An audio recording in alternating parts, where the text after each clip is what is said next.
Today at Manchester Theatres, it is my pleasure to be joined by the wonderful Jason Durr, who is going to be coming to Lowry from the 19th of January in the new Torben Betts play, Murder at Midnight. And if you've seen one of his shows before, you'll know that you are in for a treat. Now, Jason started his career at the RSC under the directorship of Sir Trevor Nunn, where he performed in classics such as Measure for Measure. And he's gone on to do so many stage shows, including Losing Louis, Volcano, Cluedo 2, A Chorus Line, Sherlock, and of course on screen we've seen him in shows such as Above Suspicion, we've seen him in Inspector Morse, Lewis, of course Heartbeat and Casualty, and Midsummer Murders as well. So thank you so much for joining me today to chat all about this play, which I know you're back in rehearsals for after a bit of a break. Listen, absolute pleasure to be here today and having a chat. And we're all, not only me, but we're all really looking forward to kicking off the new tour of Murder at Midnight next week in Salford. So I'm not really a Manchester boy, but my dad was from Manchester. So, it's always nice for me to go back and see where he grew up and see some of the places that I grew up in as well, when he would take me back there. But Salford is great. The Lowry is a fantastic theatre, and the Manchester audiences are brilliant. So it's a win-win for us. Perfect. We do like to get stuck in. So, what can you tell us about the show? Of course, without giving too much away, because it is a thriller. Well, it is. But it's not just a thriller. So it's a thriller. It's a comedy farce thriller, and written by Torben Betts, and it's a completely standalone play. It's got a fantastic cast, a fantastic director, Philip Franks, who I'm sure the audiences will know about, and we've got Susie Blake, we've got Max Bowden, we've got Katie McGlynn. It's and a fantastic supporting cast as well. But it's something for everyone, really. So if you like comedies, you're going to like it. If you like a whodunit, the clue's in the title, Murder at Midnight. Someone's going to go, and it's just a question of who. If you like farces, you're going to like it. So there's really something for everyone. And I think these days, a really good rip-roaring evening's entertainment is really what everybody wants. And going out having had a good laugh, and that's what you're going to get from this show. Brilliant. And you play a character called Jonny The Cyclops. So do we like him? Do we not like him? Right. So, Jonny The Cyclops, one-eyed gangster from the East End. It's all set in his Kent mansion. And you've got Jonny, his sidekick, Trainwreck. You've got his slightly wayward partner. You've got someone coming in dressed up possibly as a policeman, and then you've got a guy in a clown mask. You've got guns, you've got chainsaws, you've got a suitcase full of money. So really, what could possibly go wrong? It's got all the ingredients of a really, really fantastic a sort of thriller whodunit. But I always like to say that if Quentin Tarantino was going to do a farce, this would be it. So I think that puts it into perspective a bit. Definitely. Do we find out about his eye, or is it kind of like that will get explained? Yeah. Okay. Why he wears an eye patch, and but you have to wait again. You have to wait right till the end of the play for that.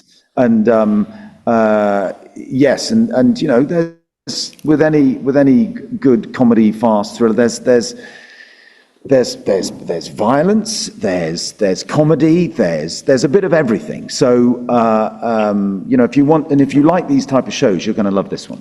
Yeah, and you've mentioned some of the cast that are in this show with you. Phenomenal casting, and of course Susie Blake has done a Torben Betts play before. She was in Murder in the Dark. So was that great when you started rehearsals to kind of have someone to go, okay, expect the unexpected. This is how it's going to go. Yeah, absolutely. And Susie's great. So she's been in the business a very long time, and as is my dear old friend, the director, Philip Franks. So we were very, very lucky to have such a, in the hands of a play, a really good, and this is a new play, so it's new writing, which is exciting. So the audience will never have seen it.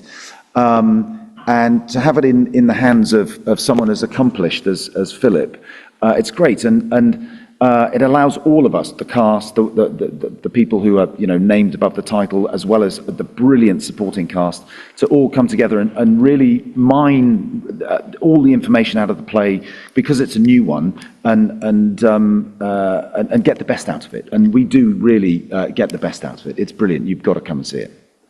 And as you've said, because you've got this kind of melting pot of a thriller and a comedy and a farce, and it all kind of comes together it's such a brilliant combination. And I love that he experiments with these kind of things, because as an audience member, when you're sat there, like thriller and like excitement and comedy, they kind of go off that same thing of adrenaline, and it's just kind of at any point, which way are they going to take root, which way are the branches going to grow out? So as an audience member, you're always sat in the middle going, am I going to be happy? Which way is it going to go? Yeah, no, and absolutely. And Torben is very much like sort of in the vein of someone like Alan Ayckbourn, that kind of very slick, funny, well observed comedy, and the writing and the dialogue's brilliant, snappy.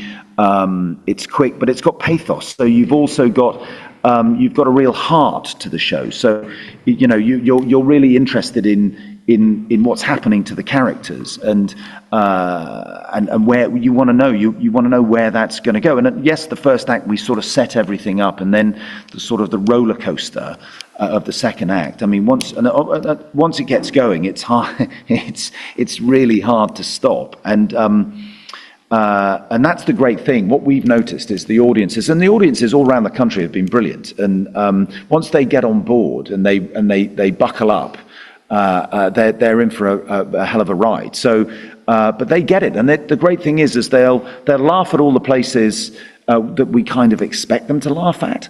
But also, it depends on where you are. You might be in Salford or Blackpool or Glasgow, or all the way down in Brighton, and the audiences then sort of laugh at unexpected places. So that keeps us on our toes. But also, when bad stuff happens, what the audience have to remember is that we can hear them as much as they can hear us, and they really do ooh and ah and the gasps, and it's so audible. It's great for us on stage, because we know the stuff that we're doing is really landing, and it's getting through, and they're on board, and they really, because there are some pretty big jump scares in it, and they do scream, and we know about it. So it's got that sort of very visceral thing that an audience these days wants. And but like you were just saying, that combination of not only the thriller and the dark side of stuff of life that is sometimes difficult to touch upon, but it's also got that lighter comedic side, which sort of, it's a bit like popping a balloon. It lets the air out for the audience, and so they feel relaxed, and then we hit them with another whammy. So it's great. You always be on the edge of your seat, because by the end of it you'll be going, flipping heck, wow, yeah. That was great. So yeah. And I remember, because I've seen Murder in the Dark. I've not seen this one yet, but I am coming. So I've seen Murder in the Dark, and I remember with that one, it was, and you'd be giggling, and then it'd be like that. But also the set was like a character, with the way that it kind of, made the audience emote and feel and react. Yeah. So it's similar with this one.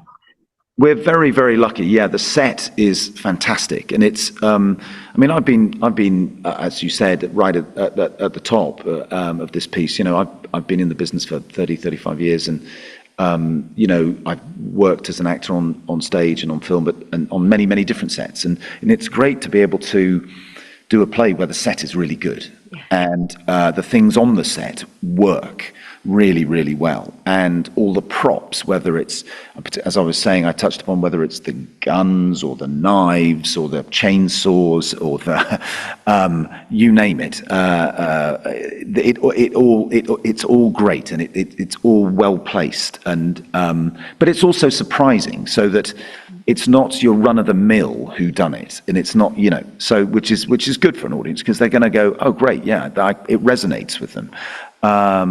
But it's also fun, and we want people to have a good evening's entertainment, so that they can go out in the middle of winter and go, yeah, that was great. We really enjoyed that.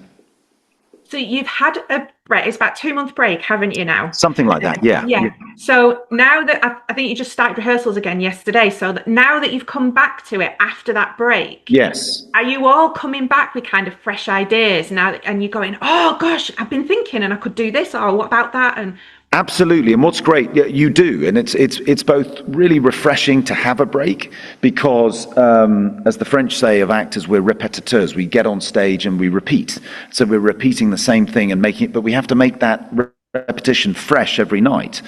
And it's good to have a break so you can recharge not only your physical batteries, but also you can go away and mentally recharge. And then it allows you space to get a distance from the show, but also the character, the lines. And so that when you come back, which we did yesterday and today, it's great to be able to come back with new ideas. And also, it's really important when you're doing a play to be in an environment where you feel you can do that. And, that always comes from the top down. And so Philip Franks, the director, and OTC, Original Theatre Company, they're very keen for that to happen because if you think about it, if you want the best out of anybody doing anything, it's giving them a freedom to come back and create. And so, yeah, we're all finding new things, subtle things, nuanced stuff. That's great because it's almost like, we did a play last year and this is a new play. And so, but we have that knowledge of the play from last year, and it's allowing us all to just find new stuff,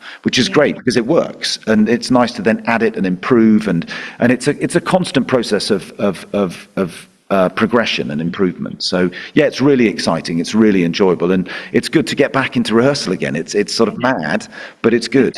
Yeah. I suppose it's the best of both worlds, really, isn't it? Because at the start, you're getting that joy and that thrill of a brand new play and being able to create it. And then, like you've just explained there, you then get to come back and almost treat it as, okay, well, it isn't a new play because it's been done. I mean, it was us that did it, but it's still been done. So we get to come back and so it's absolutely it is, and it's good because we want to keep it fresh. We want to keep it fresh for the audience. We want to make sure that it's as if we're doing it for the first time and they're seeing it which they are seeing it for the first time. So yes, it's a really lovely process to do, and obviously all the as I was saying, certain things stay the same, but it allows us freedom to come and reinvent, which is never a bad thing. Never.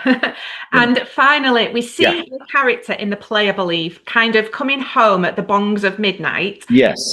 So how did your New Year's Eve sort of compare to well, Jonny? Thankfully, I'm nothing like my character. I'm not a sociopathic killer. And so obviously it was great. I had a fantastic New Year. Thank you for asking. And I hope you did too. And a brilliant Christmas. Mine was very quiet. I just wanted for once just to have a really lovely, quiet family New Year and family Christmas, and we had that. So it's the total antithesis of what goes on at 7:30 at the Lowry. So really, it's yes, the crazy madness of Murder at Midnight. I don't think anybody would want, but on their New Year. But it is. But what's great is you can come for one night only, and or for a week at the Lowry or a week anywhere, and see the craziness that happens in my character's family. Yeah. Well, I cannot wait. So thank you so much for talking us through it. I mean, I was already excited for this one, but even more so now. Absolute carnage, Mom. Jonny? Aye. I'm going to find out what happened to Alex Drinkwater tonight, even if it kills me. You seem to be inferring I'm some sort of criminal. You said that Jonny was on Crime Watch, right? A lot of people around here believe he murdered his wife. What do you think? I know something you don't know. Play my sexy music, please. I never killed my Alex, We all know you did, Jonny, but this is just about the narcotics. You are not a rat, mate. I agreed to pay for your silence, didn't I? She was my best friend. I had a best friend, several of them, but I never once took a tumble with any of their fellas. It was you, wasn't it? I never killed her. No, I never killed her. And I never killed her. No, you never killed her. How do you know she never killed her? This is turning into a right bloody farce now, isn't it?